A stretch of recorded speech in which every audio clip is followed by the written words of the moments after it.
Rich Bontrager, back for more branding, back for more media tips. But today at 2 o'clock Eastern time, when we go live every day at 2 o'clock for all this media and branding stuff, we are going to do a live special from Washington, D.C. all the way to Hawaii. CJ Grace is going to be joining me today because we have a book launch party with CJ Grace. A brand new book is coming out, and we're going to be celebrating that book. It's My Wild Ride, How to Thrive After Breast Cancer and Infidelity. Welcome, CJ Grace. How's it going?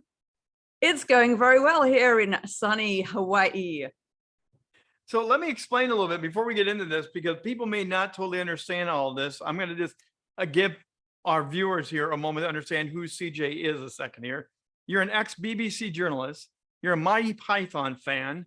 And the double whammy is you discovered your husband's infidelity and then got breast cancer, and you were inspired to write a comic memoir called My Wild Ride, How to Thrive After Breast Cancer and Infidelity. It's coming out now, but Monty Python, BBC, and a wild comic, right? How do you put that all together? Well, my view is if you don't laugh, you cry.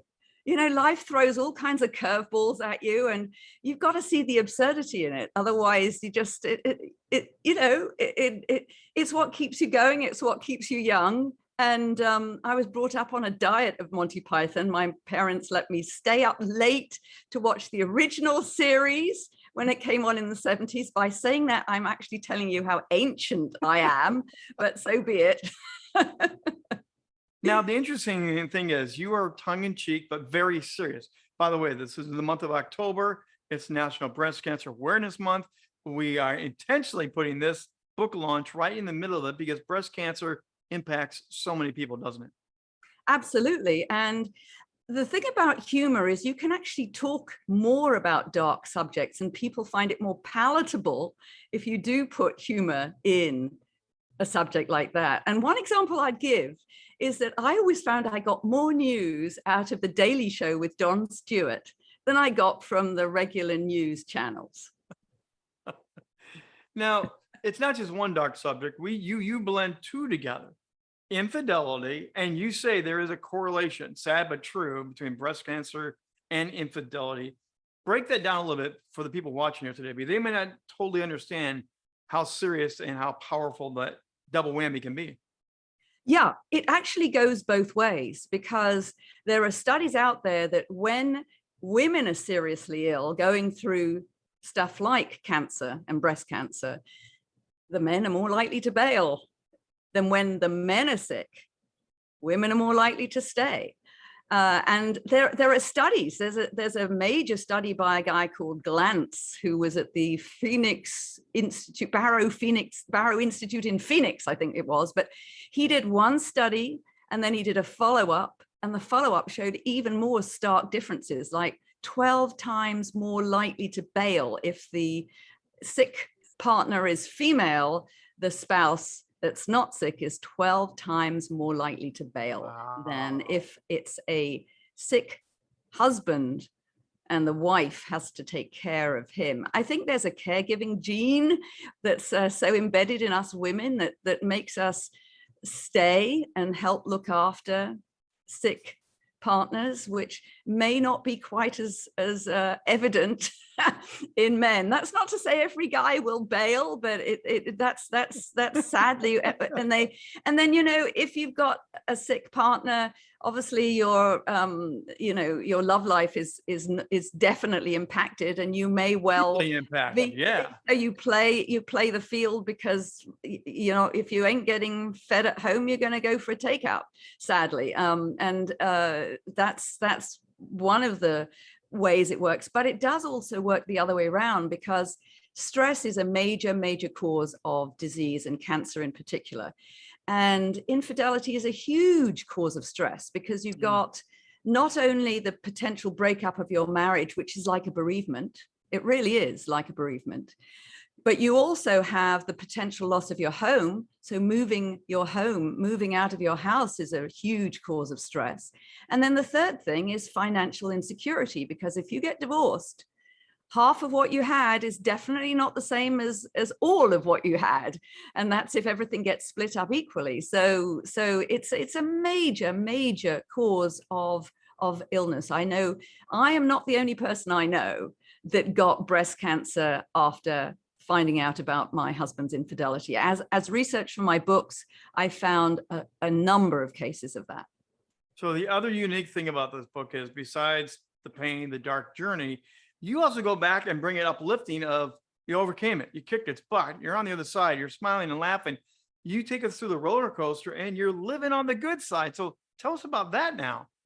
Well, that's the thing. And I mean, in many ways, adversity is a catalyst to improve your life. When you think about it, if life was just when it's sort of everything is pretty much hunky-dory and you're okay and you just kind of pootle along the way you were and you don't really change anything and you don't think about maybe I should think about spiritual development.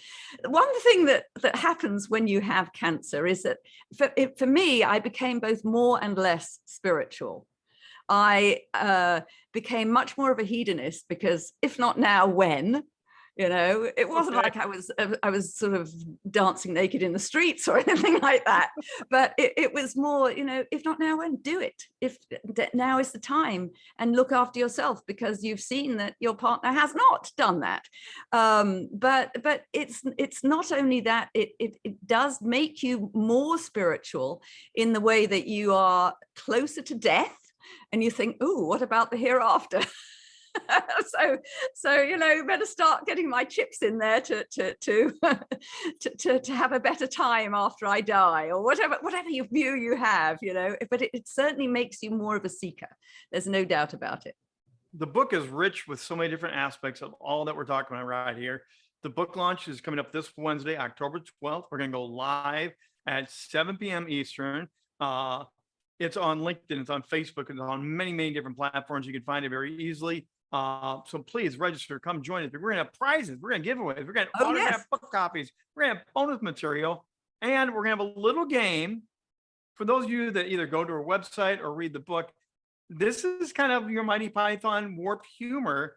You make up books and titles and put them into your bibliographies, don't you? I didn't know. These are genuine book titles. In both of my books, I've written 2 books. My Wild Ride, How to Thrive After Breast Cancer and Infidelity is the latest one that's just being released right now. But I also wrote Adulterer's Wife, How to Thrive Whether You Stay or Not. And both of them, as an anal BBC trained journalist, I did a lot of research for them. I did a lot of reading. And so I put all the books in the bibliography. And then I found these amazing book titles of genuine books. And I thought, well, I'm going to slip some of those in. So both of those books have 3 titles in there that are genuine titles, but they have absolutely nothing to do with my books. I just loved the titles.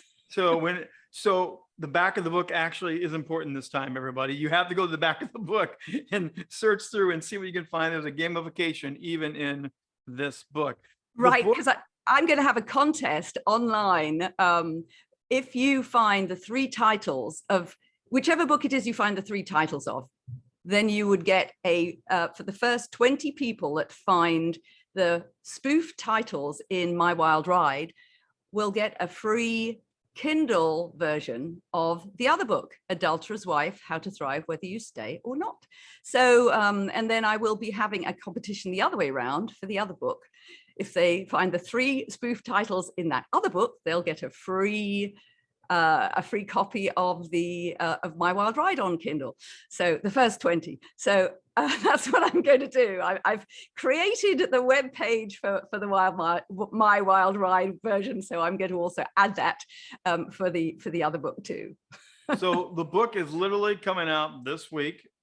We haven't been holding back. We haven't been waiting. You're literally going to have this book come rolling out. Oh yes. And oh yes. It's on Amazon. It's going to be, you know, where's it all going to be? Oh, brand new, hot off the press. There we go. I'll stick it back there. So where are all the different locations that they'll be able to find your book? Well, mainly on Amazon. The Kindle version is live as we speak. The paperback version is going to be live within a couple of days, they tell me.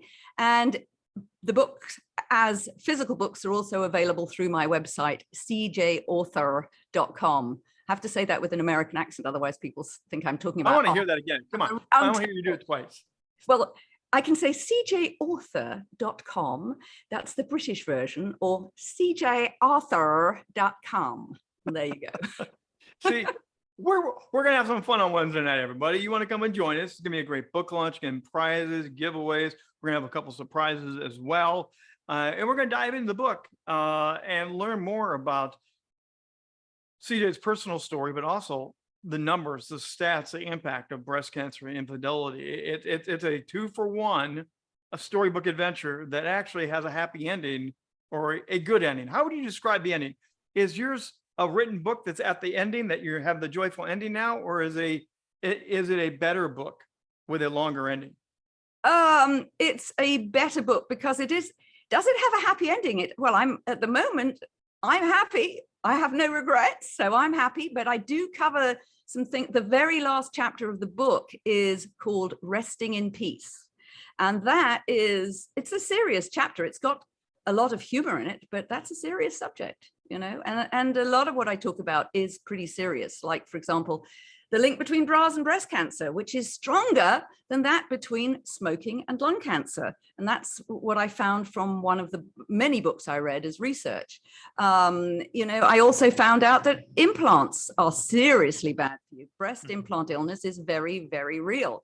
But sometimes humor comes in there and gives you a gift, because there's this wonderful study that's just been done by, it was done by the aesthetic surgeons, I think.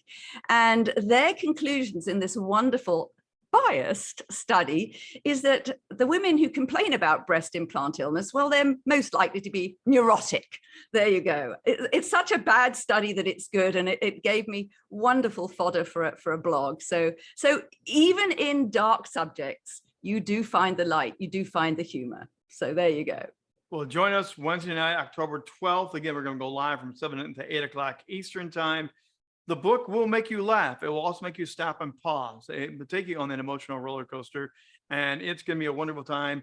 CJ Grace, thanks for taking the time all the way from Hawaii today for the drop on in for our live shout out. And look for those registration links. When we play this back, we will add those in the description at the bottom, where you'll be able to find the description, find the links, and join us and register. For now, I'm Rich Bontrager, the Trigger. That's CJ Grace, the author. And again, it's cjauthor.com. Go check it out yourself. And we'll see you on Wednesday night at 7 o'clock Eastern time.